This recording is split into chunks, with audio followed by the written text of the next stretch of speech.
I'm so excited. We're making the next app. Oh my god. Okay, all right, calm down. Listen. So I know you're probably wondering, why is his background a lion?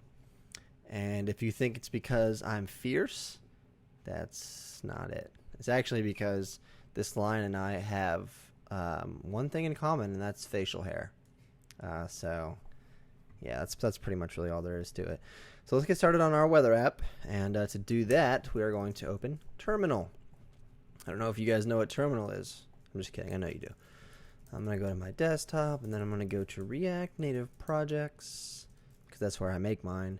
And then I'm going to type React-Native, and then init. Oh my god, I got to give it a name.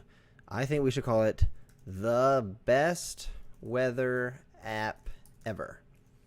Now, you guys actually can't use that name because I'm using that name.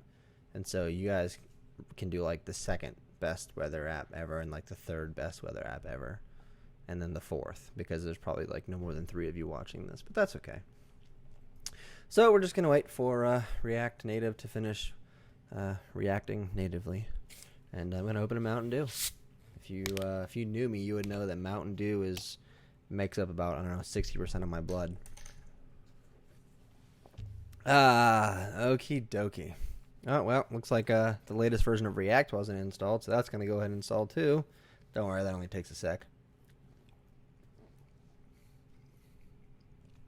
I also just ate a banana with Mountain Dew because, I like to live healthy, so yeah. Anyways, what we're going to go ahead and do here is we are going to start our app by CDing into the best weather app ever, or second best if it's you guys, and do React-Native run-iOS.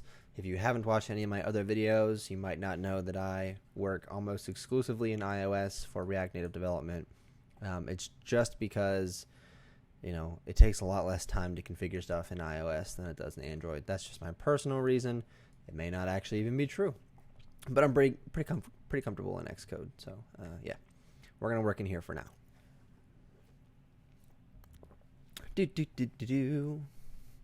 I could speed this video up, but I figure if I do, you'll miss out on all my sidebar antics. And I mean, you guys are paying for this, right? So why shouldn't you get to hear some funny stuff? You are paying for this, right? Everybody's paying for this? Okay, great.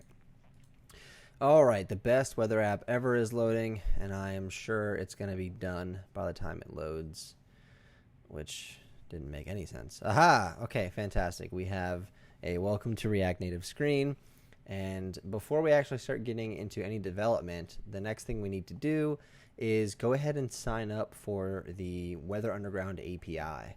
So what we're going to do is we're going to go to google.com, and we're going to type in Weather Underground API, yeah, that.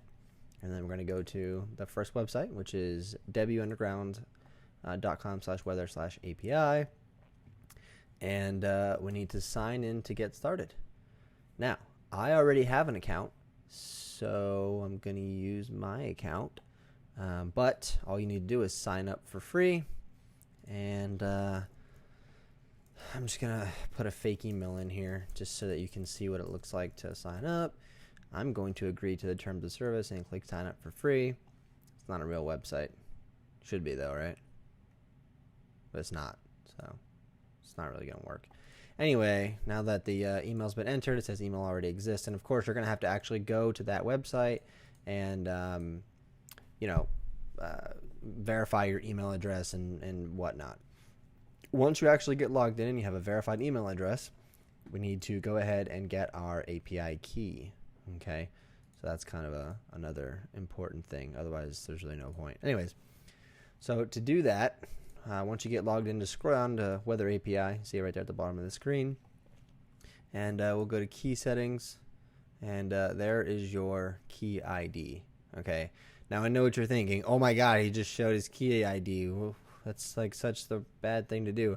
Yeah, well, guess what? By the time you watch this video, I'll have already changed the key. So, see that button right there? Create a new key. Yeah. So, yeah. Anyways, make a note of that. copy it, paste it somewhere, and we'll be able to really get started now that you've got your key. And so in the next video, we're actually going to start writing some code to get this thing going. Don't forget to like this video and subscribe and leave a comment if you have any questions, especially if you have any problems getting your Weather Underground API key set up.